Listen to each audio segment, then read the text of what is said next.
नमस्कार, मैं हूं कायनात खान। आप देख रहे हैं सोशल टीवी। खबरों की शुरुआत करने से पहले एक नजर आज की हेडलाइंस पर। भागलपुर पहुंचे पंचायती राज्य मंत्री सम्राट चौधरी, अस्पतालों में बेहतर सुविधा उपलब्ध कराने की कही बात। छत विछत अवस्था में शव मिलने से गांव में फैली सनसनी, दबी जुबान से ग्रामीणों ने बताया पुलिस की है मिलीभगत। जिले में बेखौफ अपराधियों का तांडव जारी, दिन दहाड़े किसान को मारी गोली। और नहीं थम रहा है रफ्तार का कहर, अलग अलग जगहों पर 2 की दर्दनाक मौत। अब खबरें विस्तार से। बिहार सरकार के पंचायती राज्य मंत्री सम्राट चौधरी शुक्रवार को भागलपुर पहुंचे। भागलपुर जिलाधिकारी Subrat Kumar Sen, civil surgeon doctor Umesh Sharma, विधायक इंजीनियर शैलेंद्र ललन पासवान के साथ सर्किट हाउस में बैठक कर सभी गतिविधियों पर चर्चा की। इस दौरान मंत्री ने कहा कि कोरोना काल के दौर में जिले के अस्पतालों में पर्याप्त डॉक्टर और नर्सिंग स्टाफ नहीं है। जल्द ही सभी अस्पतालों में डॉक्टर उपलब्ध कराया जाएगा। सम्राट चौधरी ने कहा कि अगर सरकार लॉकडाउन बढ़ाने का फैसला लेती है तो पंचायत स्तर पर भी सामुदायिक किचन के माध्यम से लोगों को मुफ्त में खाना उपलब्ध कराया जाएगा। तो तीसरी लहर से पूरी तरह भागलपुर या आसपास बांका या आसपास के जितने ज़िले हैं, ये तमाम ज़िले कैसे बचे। हम लोग पीएससी लेवल तक के इंफ्रास्ट्रक्चर को और ठीक करने के लिए स्वास्थ्य विभाग तो अपने स्तर से इसको ठीक कर रहा है। परिवहन डिपार्टमेंट को आपने देखा होगा कि 2-2 एम्बुलेंस प्रत्येक ब्लॉक में देने का निर्णय लिया गया। सारे एनएच के एम्बुलेंस को हम लोग ने ट्रांसफ़र किया। पंचायती राज ने भी तय किया है कि प्रत्येक पीएससी को हम एम्पावर्ड करेंगे। 30 बेड का हॉस्पिटल पूरी तरह व्यवस्थित करेंगे, उसमें बेड लगाएंगे, उसमें ऑक्सीजन कंसनट्रेटर लगाएंगे। हम लगातार ऑक्सीजन प्लांट को वितरित कर रहे हैं, बढ़ा रहे हैं। भागलपुर में कॉलेज में इसको बढ़ाने का काम किया गया। उसके बाद भारत सरकार के सहयोग से हम लोगों ने कहलगांव में शुरू करवा रहे हैं। जून के फर्स्ट वीक में नौगछिया में हमारा काम शुरू हो जाएगा। भागलपुर बाईपास टीओपी थाना क्षेत्र रिक्शाडी गांव के समीप भैरवा बहियार में शव को जमीन में गाड़े जाने की सूचना मिलने के बाद सीनियर एसपी निताशा गुड़िया के निर्देश पर मजिस्ट्रेट और प्रशिक्षु डीएसपी सह जगदीशपुर थाना अध्यक्ष विपिन बिहारी की मौजूदगी में जेसीबी की सहायता से शव को बाहर निकाला गया। मामले को लेकर ग्रामीणों ने दबी जुबान से कैमरा के सामने नहीं आने की शर्त पर बताया कि एक व्यक्ति बीते कई दिनों से हाईवे के किनारे बीमार अवस्था में पड़ा था।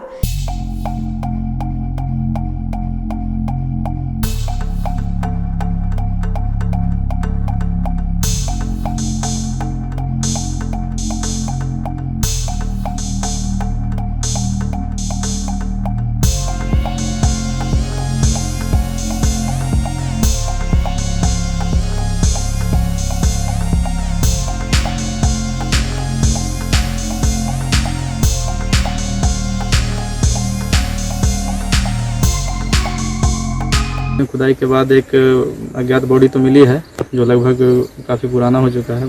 बॉडी पूरी तरह से डिकम्पोज हो गई है। ये कम से कम मेरे हिसाब से 7 से 10 दिन के आसपास का होगा।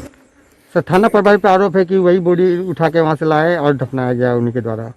नहीं, इस तरह के आरोप कैसे लग सकते हैं। ये तो बॉडी मतलब सूचना के आधार पर अभी अज्ञात है, उसके बाद जो भी कार्रवाई होगा किया जाएगा। क्या लगता है सर, प्रथम दृष्टया क्या हुई होगी इनके साथ? देखिए, मौत का कारण क्या है अभी आदमी आइडेंटिफाई हो जाएगा, उसके बाद ही कुछ कहेगा। नवगछिया इस्माइलपुर थाना क्षेत्र केलाबाड़ी निवासी राजेंद्र भगत की अपराधियों ने गोली मारकर हत्या कर दी। घटना की जानकारी मिलते ही परिजनों ने घायल को अस्पताल पहुंचाया, जहां इलाज के क्रम में राजेंद्र भगत की मौत हो गई। घटना को लेकर बताया जा रहा है कि मृतक राजेंद्र भगत की पुत्री किरण कुमारी की शादी 21 मई को होने वाली थी, जिसको जिसको लेकर राजेंद्र भगत ने जमीन बेच दी थी। गुरुवार को राजेंद्र भगत को जमीन खरीदने वाले व्यक्ति ने 4 लाख रुपया लेने के लिए बुलाया था, जिसके बाद ये दुर्घटना हो गई। परिजनों ने बताया कि गांव के ही कार्य मंडल, प्रकाश मंडल और शशीन्द्र मंडल से राजेंद्र का जमीनी विवाद चल रहा था, जिसको लेकर राजेंद्र को बराबर जान से मारने की धमकी दी जाती थी। बहरहाल इस्माइलपुर पुलिस मामले की छानबीन में जुट गई है। पापा बोल रहा था कि बिनवा आएंगे दूध लेने के लिए, तो पापा को हम बोले नहीं आने के लिए, तो पापा भी आ गया, बोला कि हम तुरंत आ जाएंगे। तो यहाँ से पापा फ़ोन किया कि हम 2 मिनट में आ रहे हैं। तो रास्ते में ये सब घटना आया तो हमको कॉल गया गरैया से कि ऐसे ऐसे बात है। हम तब कॉल किए तो पापा वाला मोबाइल व्यस्त बता रहा था। क्या क्या सूचना मिली थी आपको? कि गोली लग गया है।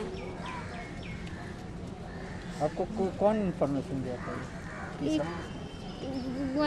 गिरस्त सब मकई कटा रहा था, जन सब फोन किया था। पिताजी का नाम क्या? राजेंद्र भगत। उनकी उम्र क्या होगी? उम्र कितना 50 होगा। और कार्य मंडल, प्रकाश मंडल, शशीन्द्र मंडल से झगड़ा पहले से था के खेत जमीन सबका पहले से धमकी दे रहा था। और इधर जो है जमीन जो अभी बेचा है दूसरे को, वही पैसा लेने के लिए बुलाया था। जमीन लेता है? दूसरा वही मतलब प्लॉट में दूसरे। जिले में रफ्तार का कहर थमने का नाम नहीं ले रहा है। शुक्रवार को सनहौला थाना क्षेत्र के नदियामा मोड़ के समीप तेज रफ्तार हाईवा की चपेट में आने से तुलसी तांती की मौके पर ही मौत हो गई। सनहौला थाने में मृतक तुलसी तांती की पत्नी के बयान पर एफआईआर दर्ज किया गया। मृतक के परिजनों ने बताया कि तुलसी तांती निजी काम से बाजार जा रहा था। इसी दौरान नदियामा मोड़ के समीप तेज रफ्तार हाईवा की चपेट में आने से तुलसी तांती की मौके पर ही मौत हो गई। घटना के बाद हाईवा चालक मौके से फरार हो गया। थाना प्रभारी ने हाईवा को जब्त कर लिया है। पता नहीं था, हम घर में थे। अच्छा, जो दिया गया था पूरी बुनिया बनाने। अच्छा, वो कोई सामान घटा तो उधर से आता रहा सवेरे, तो गाड़ी चढ़ गया। हम लोग को खत्म हो गया, एक्सीडेंट हो गया, तब मालूम हुआ बाद में। तब हम लोग गए वहाँ देखने के लिए, तब तक लोग उन्होंने यहाँ डॉक्टर के पास इलाज के क्रम में डेड हो गया। हाँ, इलाज सुइया दवा दिला कर को जा रहे थे अब मायागंज, यहाँ रास्ते में ख़त्म हो गया कोतवाली में। क्या नाम हुआ आपका? काली तांती। वहीं भागलपुर हबीपुर थाना क्षेत्र डाटवाट कोल्ड स्टोर के समीप गुरुवार की देर रात तेज रफ्तार ट्रक की चपेट में आने से मोटरसाइकिल चालक की मौके पर ही मौत हो गई। मृतक की पहचान विश्वविद्यालय थाना क्षेत्र कंपनी बाग निवासी रंजीत दास के रूप में हुई है।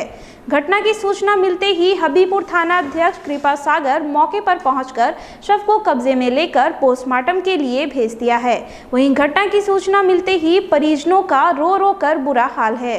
कहटोली का एक्सीडेंट किया, उसका घर है कंपनी बा, और वो गैस वाला गाड़ी एक्सीडेंट किया। यहाँ उनका कहटोली ससुराल है उनका। कैसे वो आप देखे?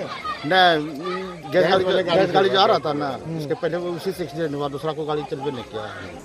भारत रत्न पूर्व प्रधानमंत्री राजीव गांधी की पुण्यतिथि के मौके पर नगर विधायक अजीत शर्मा के आवास स्थित कांग्रेस कैंप कार्यालय में श्रद्धांजलि समारोह आयोजित किया गया, जहां विधायक अजीत शर्मा ने राजीव गांधी के चित्र पर पुष्पांजलि अर्पित कर उन्हें श्रद्धांजलि अर्पित किया। वहीं पूर्व प्रधानमंत्री राजीव गांधी की 30वीं पुण्यतिथि के मौके पर कांग्रेस विधानमंडल दल के नेता और भागलपुर विधायक अजीत शर्मा के नेतृत्व में कांग्रेसी कार्यकर्ताओं ने जरूरतमंदों के बीच राशन, दवाई और मास्क का वितरण किया।